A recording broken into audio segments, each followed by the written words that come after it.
If you're a beginner and you want to know what it takes to become a host and be a host on Airbnb, in today's video, I am maintaining one of my Airbnbs. It is a 1-bedroom, 1-bath home. I'm going to be replenishing the pet supplies, just zhuzhing everything up, making sure that it's perfect. And this video is really important for those of you who are curious about what the day-to-day is like when it comes to running an Airbnb. It is certainly not passive, but it's not super intensive so long as you keep up with it. I would say that we do maintenance of our properties about once to twice a month to make sure that everything is in perfect condition. And I think that's a pretty good schedule for you to make sure that, each 2 or 3 guests you are addressing anything, because I will say that within an Airbnb, it is going to get more wear and tear. People are not necessarily treating it like their home. So there are just going to be some things that you're going to have to repair and replace more frequently, and having eyes on it every month to 2 weeks, I think helps you keep up with it so that guests are not encountering anything that is in disrepair, broken, gross, and this will help you maintain that 5-star status that is incredibly important. So for all of the details of all the things that I use to furnish and decorate my Airbnb, links are down below to my Amazon storefront. And let's go ahead and show you what it's like to maintenance an Airbnb for beginning hosts. So head with me as I go to drop off some clean pet items, and also I need to run the ozone machine in my Airbnb because it's a little grody. So follow along with me as I do some maintenance in my Airbnb. Such a nice day out. It's a little breezy, but I decided to just have all these items with me. I've got my backpack.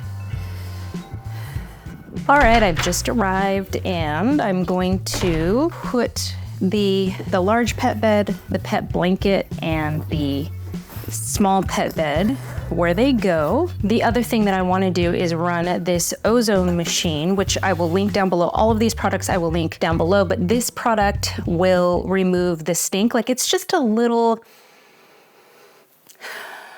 it doesn't smell bad or anything like that, but it's not as fresh as I would like it to be. So I'm gonna run this for about 15 minutes to make sure I can get all of the bad air out. I have to be outside. It takes all of the oxygen out of the air. So you humans and other living things, you don't want them in the room when you run the ozone machine. So putting these items away, running the ozone machine, and then just making sure that everything is in pristine condition and ready for the next guest. That is what we are gonna do.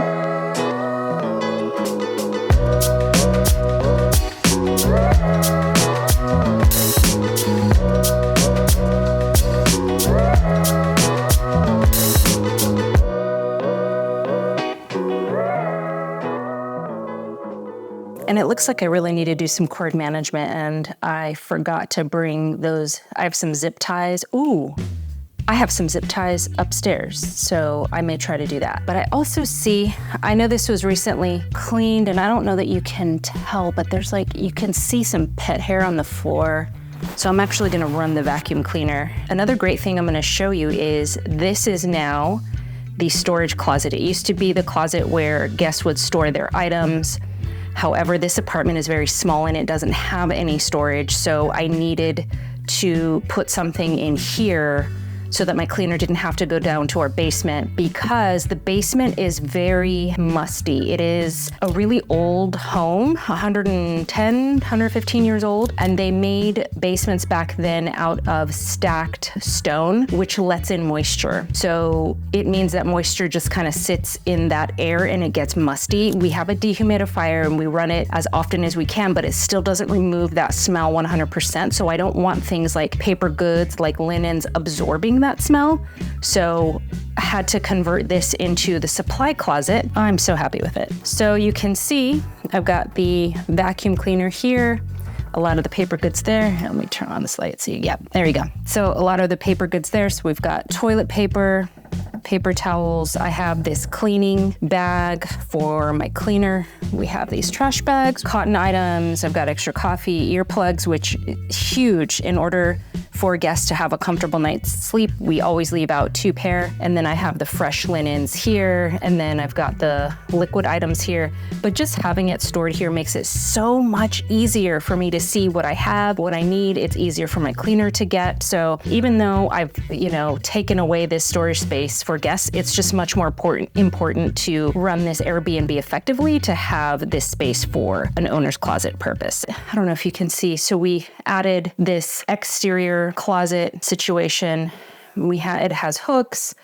It's got hangers, hanging space, and it's got some drawers as well. This is really all that guests need, especially because we provide these luggage racks where they put their luggage, and a lot of times they will have their clothing in there. Let me get to vacuuming really quickly. I'll run the ozone machine, and then I'll be out of here.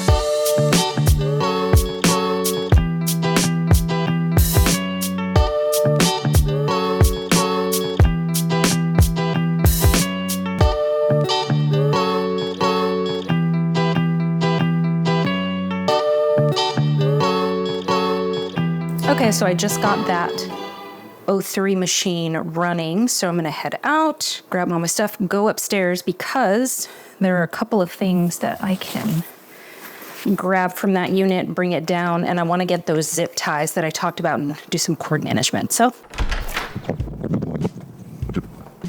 all right, so I am now in the apartment.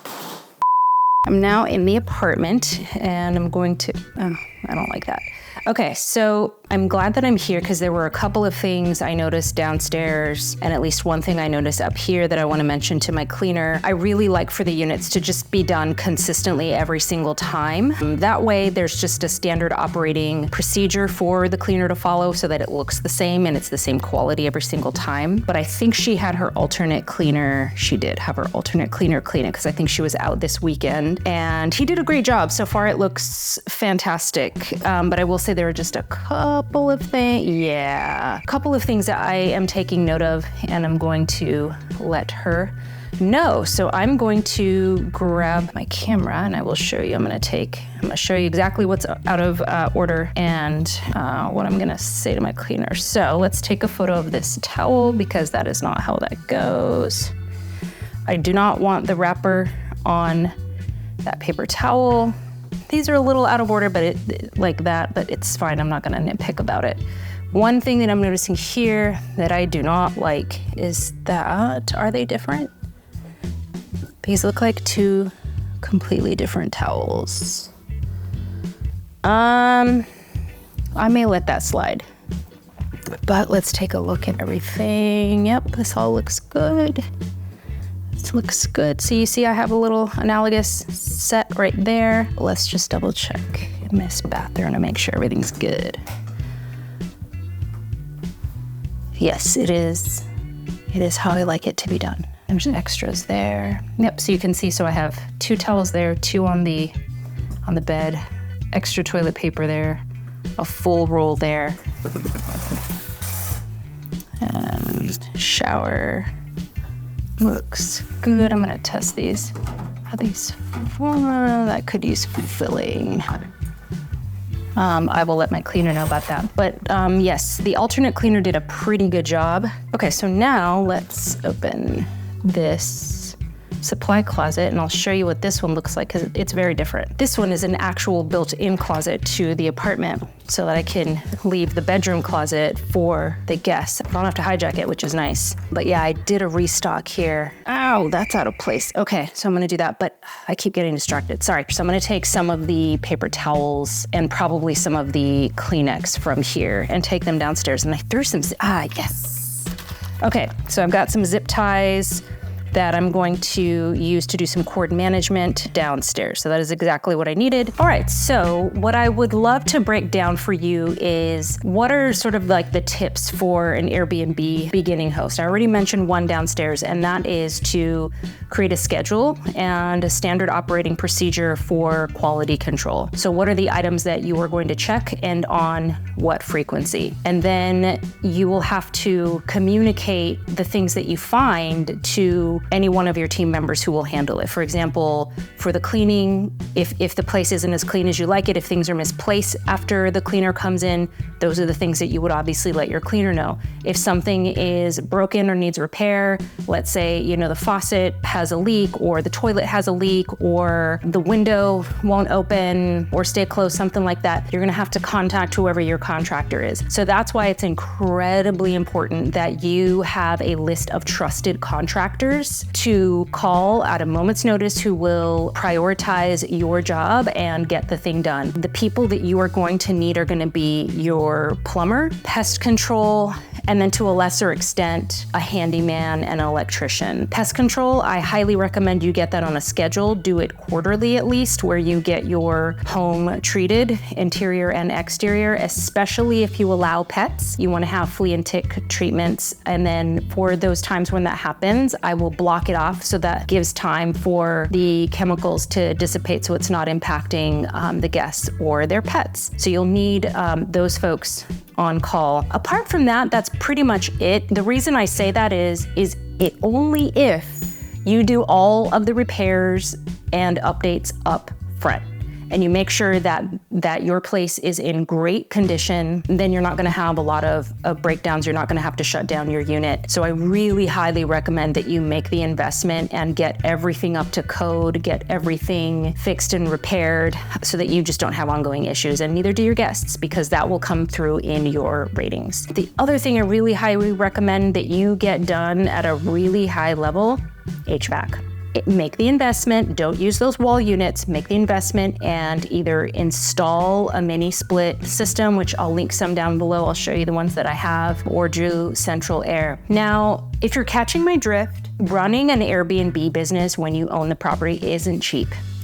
This is not the place for you to start a business with no money. You're not gonna run it properly. And then, you're not gonna make any money because your places are gonna be trash, frankly. There was this person, an investor, wanted us to take over the property management of his, I think he had 5 Airbnbs at the time. So we went to check them all out. And let me tell you what, it was a no. It was a no for me, it was a no for us, because he did such low quality furnishing updates that I told him I wasn't willing to take any of these on until he made this huge list of updates, because I didn't want my name and my reputation as a host associated with a really low quality listing. Neither do you. So this isn't the place to start a business where you have no money. If you're in a place where you want to start an Airbnb business and you don't have any money, then I would recommend, as a first step, 1, get educated. So check out all of my videos. I'll link the playlist down below of, how I manage my Airbnb business, but develop a high income skill and then save money. I really can't more highly recommend that, because the other thing is that it's not just the upfront cash that you are going to need to start an Airbnb business, but you're going to need to be able to be bankable, because you're gonna need loans. So if you're gonna buy a home, you're gonna need mortgage.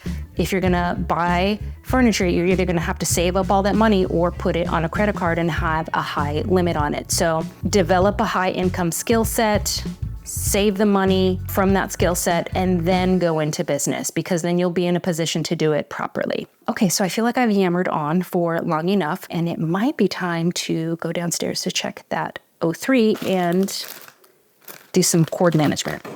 Here's another tip I have for you. When it comes to rugs, you really want to do rugs that either are not going to show dirt, like this rug. I've shampooed it a couple times. It is a little dingy, but you can't quite tell. So either this kind of rug or a jute rug that doesn't show any dirt or gross stuff at all, or no rug. We used to have a cream rug downstairs. It got destroyed and it made the place look disgusting, and it made people think that it wasn't clean. So we got dinged on our cleanliness. And let me show you this rug. I absolutely love this one in the kitchen. And here's the thing, if it's dirty, you can't even tell, and it looks great. So these are really the only kind of rugs I would recommend, are ones where you just can't see the dirt. Okay, back in from outside. The O3 machine has done its job. It smells fresh in here again. So highly recommend a machine like this, the O3 generator. But I brought some supplies from upstairs, and I'll put those away, and then it's time to head home.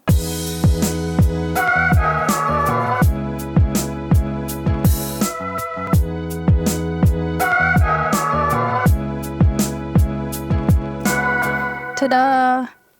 This unit is now done. I'm heading out.